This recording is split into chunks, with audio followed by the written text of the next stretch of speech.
Terre. Dans le Cher, le 7e régiment d'instruction et d'intervention de la sécurité civile s'est entraîné sur le camp de Sancoins.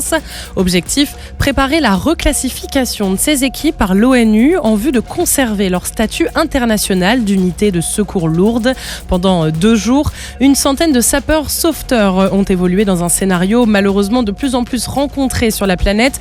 Une ville frappée par un séisme, des bâtiments effondrés, victimes piégées sous les décombres, des coupes de béton, recherche canine, tyrolienne, médicalisation des blessés. Les militaires ont démontré l'étendue de leur capacité, évaluée sur 172 critères de la norme internationale INSARAG.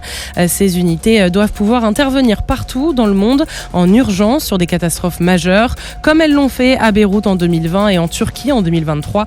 Cette préparation grandeur nature précède l'évaluation finale prévue du 26 au 30 janvier prochain.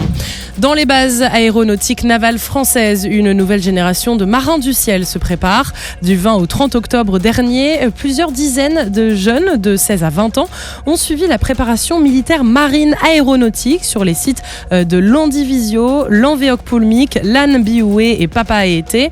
Déjà passés par une préparation militaire marine. En clair, qu'est-ce que c'est ? Classique. Ces jeunes ont découvert l'univers de l'aéronautique navale, chasse embarquée, sauvetage en mer, contrôle aérien, maintenance technique, mais aussi entraînement à la survie, sport et vie militaire en immersion totale.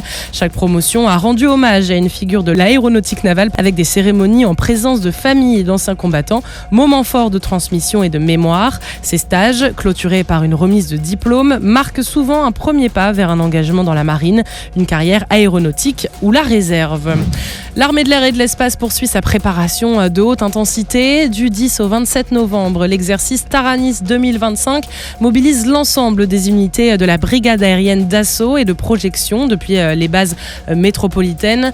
Objectif, entraîner équipage et moyens dans des scénarios réalistes, dégradés et contestés, comme dans un conflit majeur. 3 semaines d'entraînement intensif, principalement à Orléans et à Orange, avec des partenaires interarmés et internationaux. Un moyen d'accéder au plus haut niveau de qualification tactique reconnu par l'OTAN.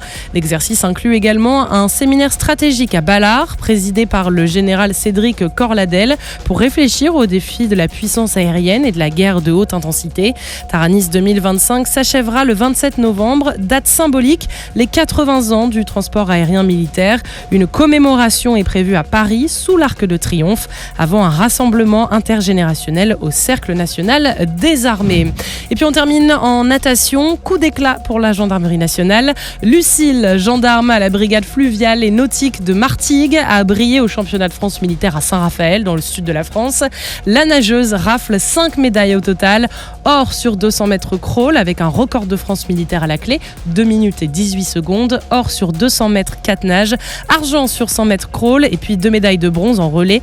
Cette compétition annuelle réunit les meilleurs nageurs de l'armée de terre, de l'armée de l'air et de l'espace et de la marine nationale, sans oublier évidemment la gendarmerie.